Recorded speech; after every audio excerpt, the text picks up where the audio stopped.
പച്ചപ്പയറും ഉണക്കച്ചെമ്മീനും ഉപ്പേരി എങ്ങനെ ഉണ്ടാക്കിയെന്ന് വേണം അല്ലേ? ഇതിപ്പ ശരിയാക്കി തരാട്ടാ. എന്റെ പൊന്നോ, ഞാൻ ഇത്ര ഗംഭീരമായിട്ട് കുക്കിംഗ് ഒന്നും ചെയ്യുന്ന ആളൊന്നും അല്ലട്ടാ. എന്നാലും പിന്നെ എല്ലാവർക്കും ഉണ്ടാവുമല്ലോ അവരുടേതായ കുറച്ച് സംഭവങ്ങൾ. അങ്ങനെ നോക്കുമ്പോ ഞാൻ സ്ഥിരം ഉണ്ടാക്കുന്ന സാധനമൊന്നും അല്ല. ഒരു പ്രാവശ്യം ഉണ്ടാക്കി നോക്കിയപ്പോൾ സംഭവം ക്ലിക്കായി, എല്ലാവർക്കും ഇഷ്ടമാണ്. അപ്പൊ പിന്നെ ശരി എന്നാ അങ്ങനെ തന്നെ ചെയ്യാന്ന് വിചാരിച്ചു കേട്ടോ. അപ്പൊ ഫസ്റ്റ് നമ്മള് ഉണക്കച്ചെമ്മീൻ എന്ത് ചെയ്തു എന്ന് വെച്ചാൽ തലയും വാലൊക്കെ കളഞ്ഞ് അതിന്റെ നടുഭാഗമൊക്കെ മാറ്റി വെച്ചു. തലയും വാല അതിലിട്ട് കഴിഞ്ഞാൽ അതിന്റെ കൊമ്പൊക്കെ കുത്തിക്കൊള്ളൂലോ, അതൊന്നും ഒഴിവാക്കാൻ വേണ്ടിയിട്ടാണ് ഈ പരിശ്രമം. പിന്നെ നമ്മൾ സാധാരണ പോലെ ചീനച്ചട്ടി വെക്കുന്നു, ഒരു തുള്ളി വെളിച്ചെണ്ണ ഒഴിക്കുന്നു, എന്നിട്ട് അതിലേക്ക് ഇവരെ സെപ്പറേറ്റ് ഒന്ന് മൂപ്പിക്കും. അപ്പൊ അതിലേക്ക് കുറച്ച് മുളക് പൊടി ഇട്ട് കൊടുക്കും കേട്ടോ.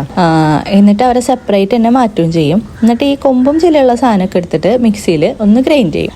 എന്നാൽ ആ സംഭവമൊക്കെ പൊടിഞ്ഞു പോകുള്ളൂ, അല്ലെങ്കിൽ നമ്മൾ കഴിക്കുമ്പോൾ നമ്മളെ ഡിസ്റ്റർബ് ചെയ്യുമല്ലോ. അത് കഴിഞ്ഞിട്ട് ഈ നടുഭാഗം, അതായത് ഈ പരിപ്പ് എന്ന് പറയും, ഈ സംഭവം നോർമൽ പരിപ്പല്ല, ഈ ചെമ്മീന്റെ ഈ ഭാഗത്തിന് നമ്മൾ പരിപ്പ് എന്നാണ് ഉദ്ദേശിക്കുന്നത്. അപ്പൊ ആ പരിപ്പിനെടുത്തിട്ട് ഇതേപോലെ തന്നെ കുറച്ച് മുളക് പൊടി ഇട്ടിട്ട് ഒന്ന് മുപ്പിച്ച് സെറ്റാക്കിയതിന് ശേഷം സെപ്പറേറ്റ് മാറ്റി വെക്കും. ഇതിന്റെ ഇടയിൽ ചെറുള്ളിയും വെളുത്തുള്ളിയും അരിഞ്ഞു വെക്കണം.